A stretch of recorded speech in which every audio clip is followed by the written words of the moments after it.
В Узбекистане состоялось мероприятие по случаю 99-летия великого лидера Гейдара Алиева. По инициативе посольства Азербайджана в Узбекистане и Азербайджанского культурного центра Гейдара Алиева в гостинице в Ташкенте состоялось мероприятие, посвященное дню рождения Гейдара Алиева. Сначала возложили венки и цветы к памятнику великому вождю у посольства, почтили его память. В мероприятии, состоявшемся в Ташкенте, приняли участие послы, представители международных организаций, государственные деятели, местные азербайджанцы, представители братского узбекского народа и журналисты. Участники церемонии ознакомились с жизнью и деятельностью великого лидера Гейдара Алиева, достижениями Азербайджана, фотографиями о туристическом потенциале страны, а также выставкой сувениров в фойе.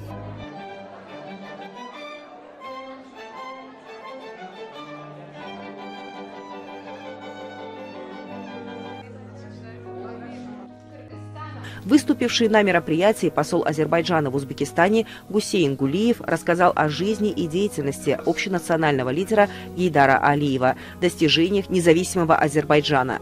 Посол сказал, что президент Азербайджана Ильхам Алиев, успешно продолжающий идеи Гейдара Алиева, проделал важную работу для процветания страны и увеличения ее экономической мощи и продолжает работать в этом направлении.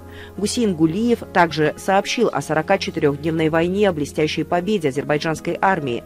Дипломат рассказал об исторических заслугах великого лидера в укреплении дружественных отношений между Азербайджаном и Узбекистаном, подчеркнув, что деятельность этого великого политического деятеля привела к развитию и процветанию. Он сказал, что гордится развитием Азербайджана и высоко оценил сегодняшние достижения страны. Затем в рамках проекта «Открой Азербайджан» был показан одноименный документальный фильм.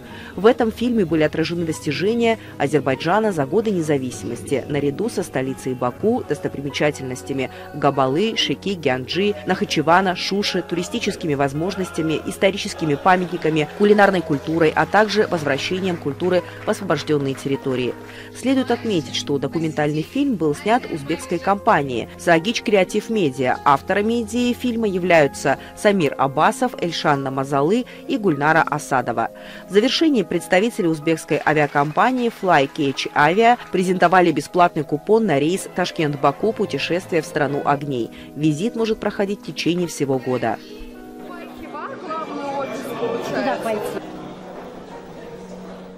Сегодня по инициативе посольства Азербайджана в Узбекистане и Азербайджанского культурного центра Гейдара Алиева проводится мероприятие, посвященное дню рождения общенационального лидера азербайджанского народа Гейдара Алиева. Если сначала говорить об отношениях между Узбекистаном и Азербайджаном, то мы понимаем, что эти два братских народа издревле жили вместе. Как за годы независимости, так и во время руководства Гейдара Алиева в Азербайджане и первого президента нашей страны Ислама Каримова в Узбекистане между нашими странами сложились всестороннее экономическое сотрудничество, дружба и культурные связи.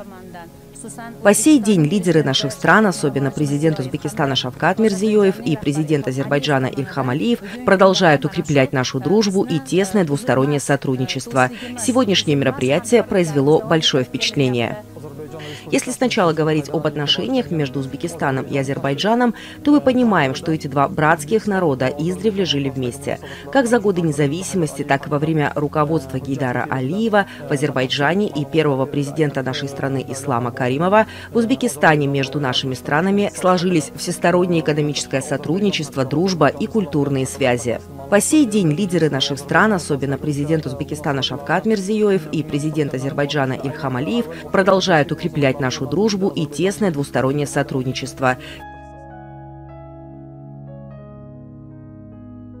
В посольстве Азербайджана в Кыргызстане состоялась церемония по случаю 99-летия со дня рождения общенационального лидера азербайджанского народа Гейдара Алиева. Открывая мероприятие, посол Лятиф Гандилов рассказал об уникальных заслугах великого лидера Гейдара Алиева в укреплении азербайджанского государства, развитии его экономики и повышении его международного авторитета. Разделив деятельность Гейдара Алиева на 3 этапа, посол проанализировал его руководство Азербайджаном с начала 1970-х годов, а затем период его деятельности в качестве первого заместителя председателя Совета министров СССР и главы независимого азербайджанского государства. Лятиф Гандилов выразил уверенность, что самое большое желание великого вождя, особенно в Карабахе и особенно в Шуше, сбудется. Когда народ стоял лицом к лицу. Быть или не быть. Быть азербайджанской государственности или нет, тогда Гейдар Алиев не сам, а по воле своего народа. А просьбу своего народа он вернулся к власти и спас свой народ. И Гейдар Алиевич Айтматов, он очень высоко ценил его творчество.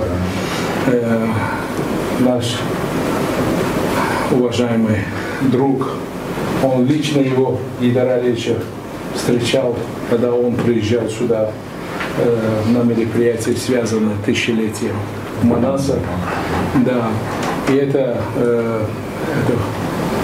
та линия, которая была заложена Гейдаром Алиевичем. Мы в этом году его успешно продолжали. Сегодня в этом году состоялся исторический визит президента Кыргызстана в Азербайджан.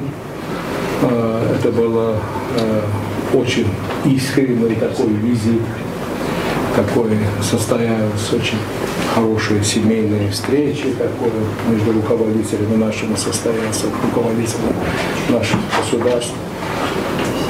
Мы будем готовиться в следующий год к столетию Гейдара Алиевича, поэтому от нас требуется особое усилие для того, чтобы успешно провести этот праздник.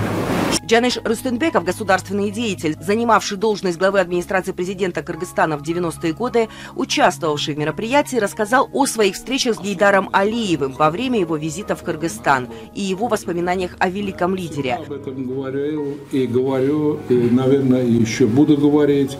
Низкий поклон вам за то, что вы смогли именно создать то условие, которое привело к тому, что наши представители нашей диаспоры являются достойными членами вашего общества. Спасибо большое. И мы тоже благодарны. На мероприятии, в котором приняли участие представители азербайджанской общественности и СМИ, был показан документальный фильм о жизни и деятельности Гейдара Алиева.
Кыргызстане этой осенью в экспериментальном формате планируется запустить большой проект, продвигающий и рассказывающий об этнокультуре страны. Об этом на пресс-конференции сообщил министр культуры, информации, спорта и молодежной политики Кыргызстана Азамат Джаманкулов.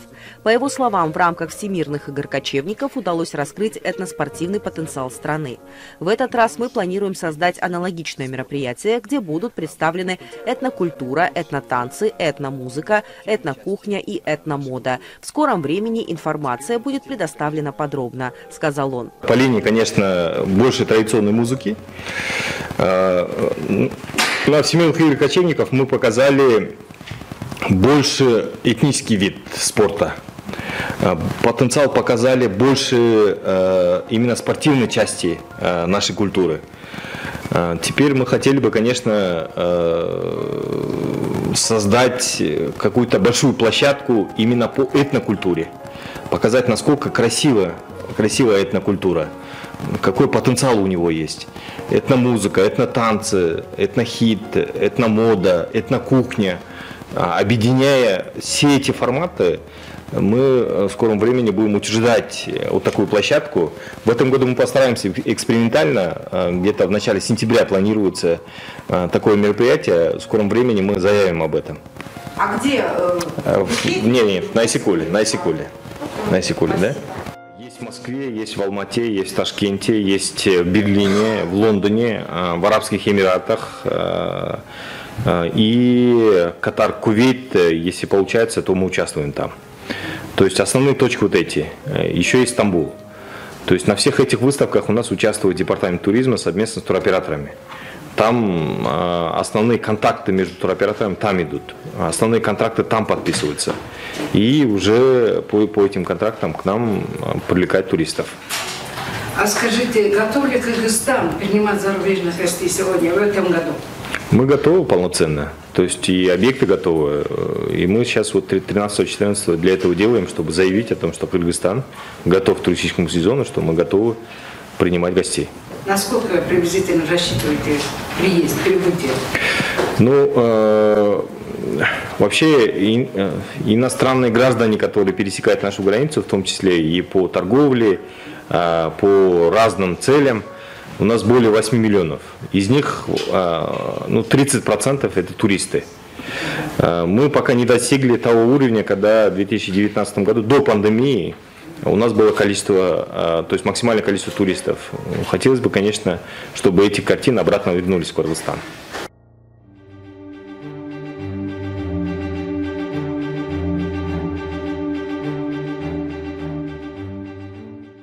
Министерство здравоохранения при поддержке Всемирной организации здравоохранения и Детского фонда ООН проводит Европейскую неделю иммунизации 2022 в Кыргызстане с 11 по 18 мая. Об этом на пресс-конференции сообщила зав. Отделом общественного здравоохранения Минздрава Айнура Акматова.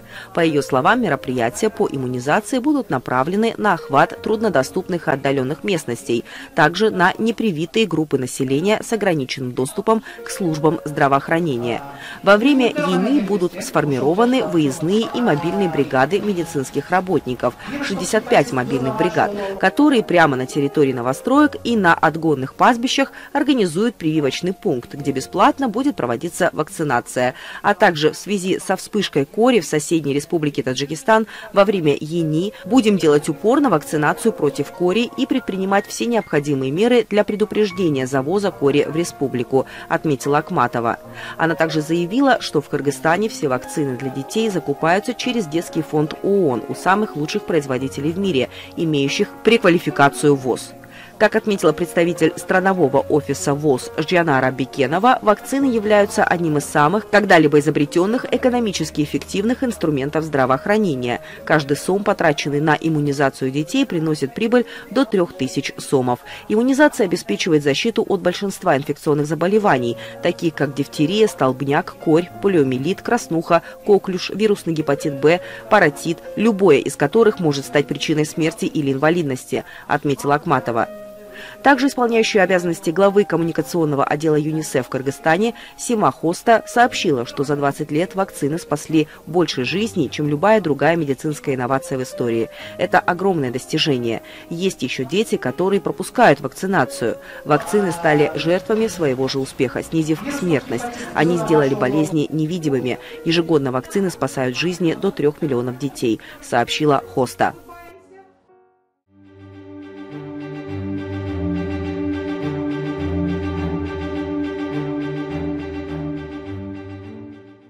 В зале Чингиза Айтматова Национальной библиотеки Кыргызской Республики состоялась презентация книги «Таинство и уроки природы».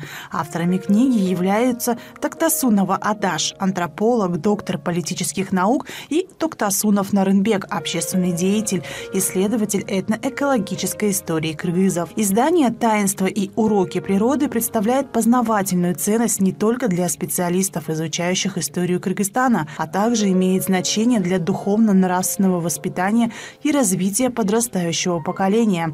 На ее презентации приняли участие ученые, дипломаты, писатели, искусствоведы, политические и общественные деятели, даже из Монголии и Азербайджана. Знаете, что мы хотели бы здесь подчеркнуть? К сожалению, несмотря на приглашение на презентацию книги, государственные служащие, особенно специалисты в этой области, не приняли участие. Однако на мероприятии присутствовали близкие друзья авторов, поклонники истории прошлого и культуры Кыргызстана. К сожалению, за исключением некоторых представителей СМИ, те, кто считает себя авторитетными СМИ, не упомянули об этом важном событии ни строчки. Открывая мероприятие, директор Национальной библиотеки имени Алыкула Осмонова Нуржан Иманкулова подчеркнула, что эта книга сегодня очень нужна обществу, особенно подрастающему поколению. Помимо того, что она несет много интереснейших фактов, о которых ранее не было известно широко, она обогащает духовно. По словам второго автора книги «Таинство и уроки природы», антрополога, доктора политических наук Адаши Токтасуновой, они работали над книгой около года. Как говорят авторы-исследователи, их книга об истории, культуре, быте кыргызов, живших на берегах Вечного Иссыкуля. Работая над ней, они пришли к выводу, что в понимании древних кыргызов природа – основа основ всего. И самые дорогие святыни в их жизни – это небо, Тенир, как символ вечности, горы, земля, ума и не, вода, воздух и огонь. Выступая на презентации, отметил другой автор книги, общественный деятель, исследователь этноэкологической истории кыргызов Нарынбек Токтасунов. 2019 жылы табиат мектебин ачканбыз.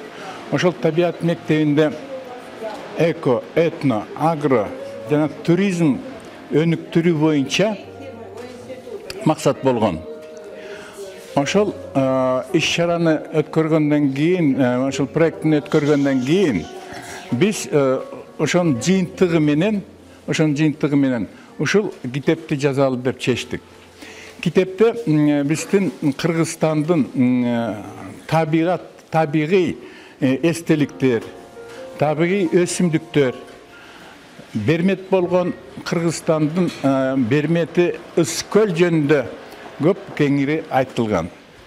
Ошондой эле кыргыздын каада салты, кыргыз деги деле көчмөн эл болуп туруп, ошол көчмөн элдин каада салты кандай болгон, ким менен, кандай менен аралашып жүргөн, ким менен мамилешкен, каада салт жана оюндар, маданият жана башка Кыргызстандын болгон жетишкендиктерди көрсөтөлү деген ой менен мындан нары дагы эл арасында ынтымактык, ырашкерлик, биримдик, кайсы эл болсо, кайсы мамлекет болсо, баарыбыз ушул аралашып, ушул туризм катары биздин Кыргызстаныбызга келип туруп, Ысык-көл берметти көрүп, ошол Ысык-көлдүн тегерегинде улуу жибек жолундагы ар кандай эстеликтер, музейлер, археологиялык жана саясий эстеликтер бар. Ошондой эле Чыңгыз Айтматов ошол жерден өсүп, Ысык-көл форуму боюнча дагы ушул жерде камтылган. Книга «Таинство и уроки природы» издана на кыргызском и русском языках и будет переведена на английский язык. Как отметила Роза Айтматова, сестра Чингиза Айтматова, наше спасение от нынешней примитивной масс-культуры в сохранении связи с нашим наследием, с ценностями, лежащими в пресловутом сундуке, который нам приоткрыли Адаш и Нарынбек Туктасуновы. О чем писал и постоянно говорил великий писатель. Потом она попросила у автора написать такую же книгу про Таласа. Прочитавший «Таинство и уроки природы» никогда не станет вести себя варварски по отношению к окружающему миру, не уподобится тем людям, которые недавно убили снежного барса и 2 бурых медведей, не нанесет вреда матери природы, считает экс-депутат Чукурку-Кенеша Галина Куликова. Напомню, что данная книга посвящена истории, культуре, быту кыргызов, тесной связи с древнейших времен кыргызского народа с природой.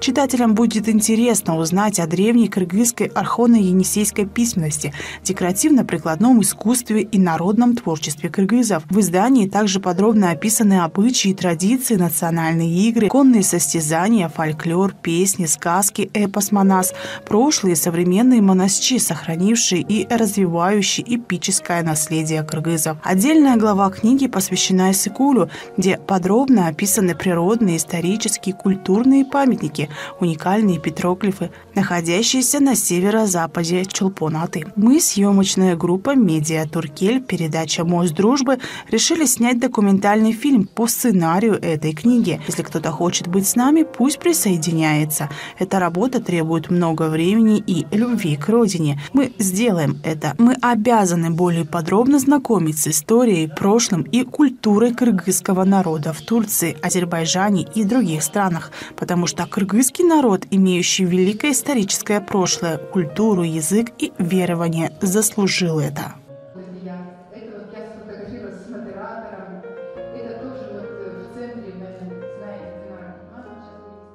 Сколько лет поработали на этой книге? В 2019 году мы открыли на Иссыкуле, создали этно-эко-агро-туристическую школу «Табият» для детей, для школьников, для молодежи, для студентов, для жителей села. И не только для жителей села, но и для гостей Иссыкуля, которые приезжают в наш благодатный край, на Иссыкуль, и которые ничего не знают о Кыргызстане, ничего не знают об Иссыкуле. И мы хотели, чтобы они открыли эту книгу, посмотрели и открыли для себя нашу страну. Какая она красивая, какая она философская, богатая, потому что наследие кыргызов очень древнее и очень мудрый народ кыргызы были. И если ученые говорят, что этому народу 2200 лет, да, отмечали государственность, на самом деле мы раскопали источники, где, оказывается, кыргызам более 4000 лет. Вот эти вот древние саки, древние яхуды, которые... И поэтому туркоязычные народы говорят, у нас больше 4000 лет. Нашей совместной истории, да. Потому что здесь действительно проходил Великий Шелковый путь, и здесь был такой перекресток культур, перекресток цивилизаций. Поэтому я думаю, что поэтому кыргызский народ сохранился, потому что благодаря Великому Шелковому пути, который помогал сохраниться нашему народу и обогатиться различными культурами через вот Великий Шелковый путь. Это, мы посвятили этому очень много внимания в этой книге, Великому Шелковому пути, который проходил, северная ветка Великого Шелкового пути проходила по Иссыкулю. Поэтому это наша гордость, но мало кто это знает сегодня, поэтому об этом надо говорить. Мы описали различные памятники, исторические памятники, природные памятники, культурные памятники Иссыкуля. Мы постарались зайти в каждое ущелье, мы постарались прикоснуться к каждому водопаду, каждой ели.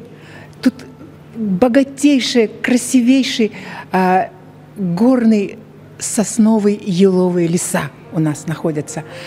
Все, кто приезжают на Иссыкуль, они восхищаются этой природой, потому что в один день можно увидеть зиму, весну, лето и осень за один день. Когда ты поднимаешься в горы, ты видишь зиму. Когда ты спускаешься, ты видишь весну.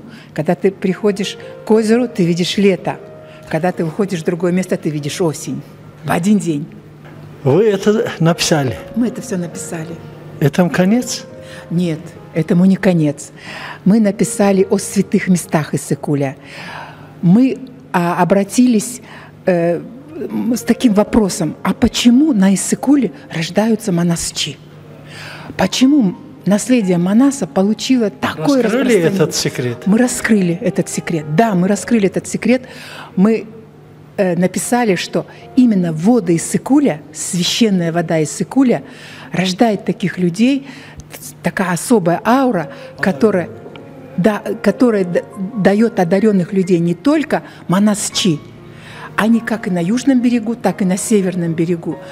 Орозбаков, Саякбай Каралаев, вот современные ребята, Долет Сыдыков, Таланталы Бахчиев, огромное количество, всех не перечислить, и прошлого, и 19 века, и 20 века, и 21 века монасчи мы написали, почему они появляются.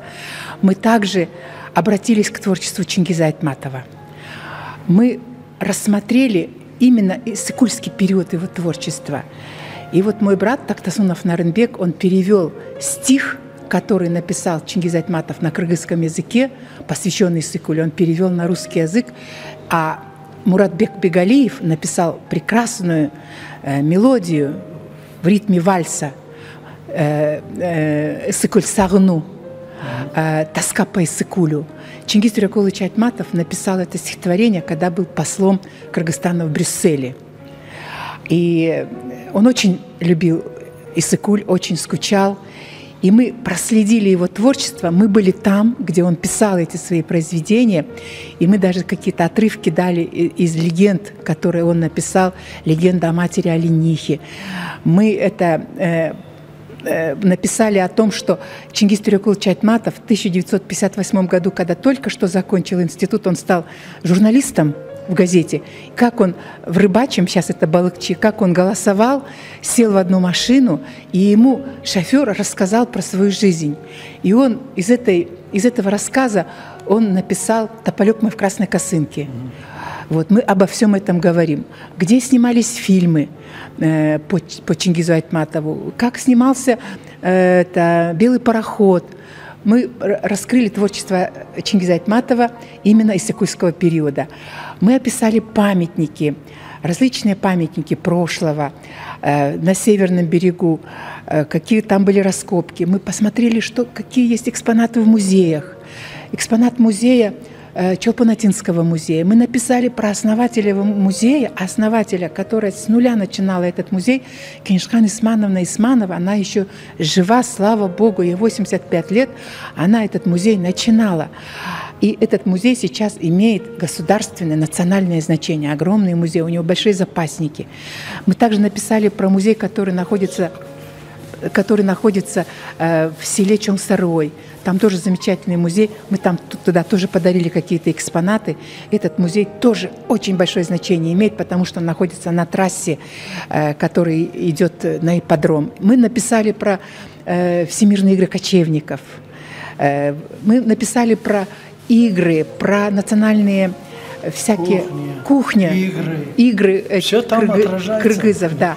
И все это связано с природой. Что сказать? Придется вам сказать огромное спасибо, благодарность и ждем продолжения.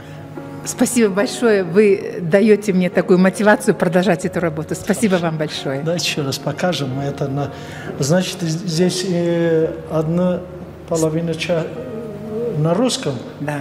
Еще другая половина на кыргызском языке. Значит, всем понравится. Раз нам понравится это, всем дай Бог. Понравится. Спасибо Удачи. большое. Спасибо большое за такое.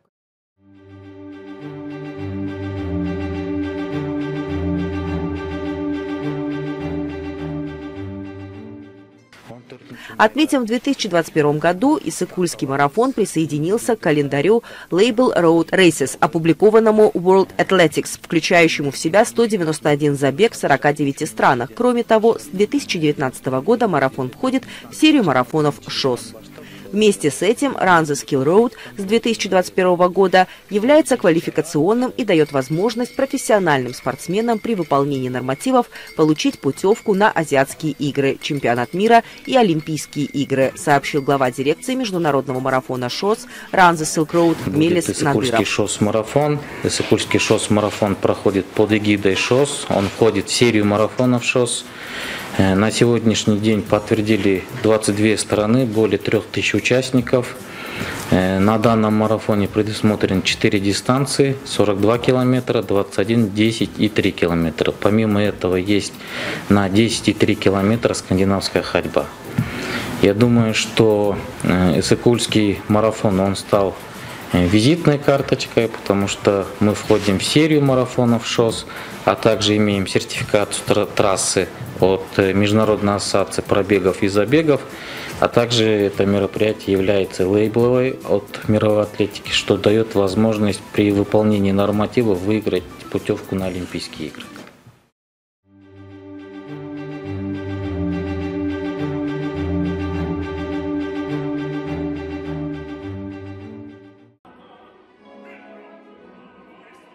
В Баку состоялся показ оперы «Богема» с участием известного кыргызского оперного певца из Милана. В Азербайджанском государственном академическом театре оперы и балета состоялся показ оперы «Богема» всемирно известного итальянского композитора Джакомо Пуччини. Об этом сообщил чрезвычайный полномочный посол Кыргызской республики в Азербайджанской республике Кайрат Усмуналиев. По словам Усмуналиева, главную партию исполнил приглашенный из знаменитой оперы «Ла Скала» из Милана лауреат премии Лучиано Паваротти «Лучший тенор 2016», выпускник Академии Ла Скала, единственный кыргызстанец, который исполняет оперные партии на сценах Италии, Южной Кореи, Германии, Албании и других стран Европы, Дженишбек Исманов. «Богема» – лирическая опера, в центре которой интимная драма. Музыка оперы насыщена напевной, волнующей мелодикой. Выразительность пения оттеняется красочным разнообразием, темпераментной порывистостью оркестровой партии. Яркое и эмоциональное выступление Дженишбека Исманова вызвало восторг собравшейся публики и наградили его заслуженными аплодисментами и криками «Браво!».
нашей предыдущей программе мы рассказали о группах детских ансамблей «Сейтек», выступающих с концертной программой и представляющих Кыргызстан в разных регионах Турции. Мы продолжим знакомство с этими молодыми талантливыми артистами и в сегодняшней программе. Мы вместе увидим беседы и выступления талантливых детей, которые являются нашим будущим. Отметим, что юбилейные торжества «Сейтек» проведут 19 мая в Театре оперы и балета имени Малдыбаева. Этим церемониям мы отвели особое место в нашей следующей программе. Пользуясь случаем, от имени телеканала «Пирамида», нашей программы «Мост дружбы» и Тюркел Медиа поздравляем весь коллектив, особенно главу «Сейтек» Сабиру Чекпакову. Смотрите наших коммузистов прямо сейчас. Саламатсыңарбы, менин атым Зура Алдабекова, мен 24 жаштамын. Бул 33-чү эл аралык Фомгет фестивалине биз Байчеке элдик үлгүлүү фольклордук этнографиялык ансамбль болуп катыштык. Бул фестивалга биз балдардын майрамына карата катыштык. Бул Ататүрктүн түркчө айтканда чожукларга эманет этилген майрамы катарына катыштык. Бул майрамында бизде абдан жакты, анткени балдар үчүн аябай көп көңүл бурулду. Бизди ар кайсы парктарга апардык. Анталиянын ошол Кемер деген шаарында болдук биз. Деңиздин жээгинде каалаганча ошо деңизге түшүп, деңиздин абасы менен эс алып, Дидем паркка барып, көп жерлерди кыдырып, көп улуттар менен достоштук. Ал жака бир гана Кыргызстан эмес, Өзбек эли, Кавказ эли, Польшадан, Финляндиядан келген элдер да болду. Алар менен достошуп, балдардын достук мамилеси болду. Ошондой эле бизде атайын Мехитин Бөжөк Анталиянын губернатору өзү чакырды. Жана ушул Арнел деген балабыз барып, ошо Кыргызстандын атынан барып, Мехитин Бөжөккө барып, өзүнүн белегин тартуулап, жана гүү дагы тартуулап кетти. Бул фестивалда биз балдар менен аябай көп эс алып, Түркиянын элдерин, Түркиянын тамактарын аябай билип, жакшы неметтик. Эң негизгиси ошол Фомгет фестивалынын уюштуруучуларына чоң ыраазычылык. Балдар үчүн аябай жакшы көңүл бурулуп, бизге ошол фестивалда тартуулашты да.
уважаемые телезрители, представительство «Пирамида» в Азербайджане получил очередной видеоматериал Сауле Усманалиева.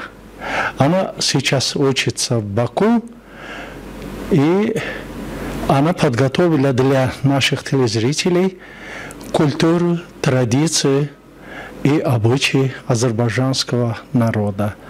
Давайте посмотрим. И построение светлого будущего.